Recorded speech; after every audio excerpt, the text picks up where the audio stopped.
pourquoi défendre les droits de l'homme ici au mémorial?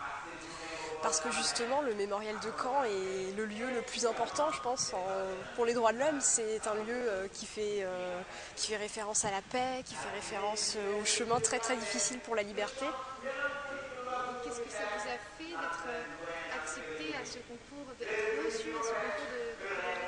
Ah, c'était vraiment un honneur. Vraiment, j'étais très très très heureuse. En plus, je m'y attendais pas du tout. Je pensais pas que j'allais être retenue et j'étais très très heureuse.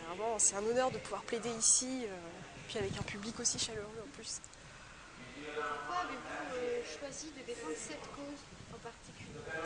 Alors j'ai voulu défendre cette cause parce que je suis très attachée à la liberté d'expression et pour le coup, donc le moine birman que je défendais a été victime d'une très très grande violation de sa liberté d'expression. Il a été condamné à 68 ans de prison pour avoir voulu défendre son peuple et pour avoir manifesté.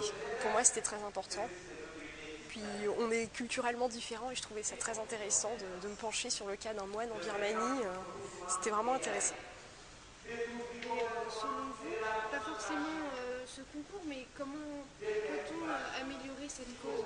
Enfin, la faire avancer tout de même. En parler le plus possible et faire pression sur l'État birman qui a incarcéré environ 1800 personnes.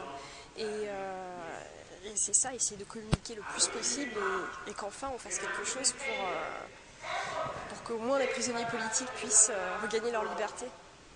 Êtes-vous satisfaite, contente de votre plaidoirie d'aujourd'hui? Après, on n'est jamais complètement content. Il y a des choses, je me suis dit, oh, je me suis beaucoup écarté de mon texte, ça va peut-être pas trop plaire au public qui a peut-être pas pu lire tranquillement. Donc bon, mais après, j'étais heureuse de le faire. J'ai pris plaisir à plaider. En plus, je suis vraiment toute nouvelle dans la profession. Donc voilà, c'était un exercice assez stressant quand même.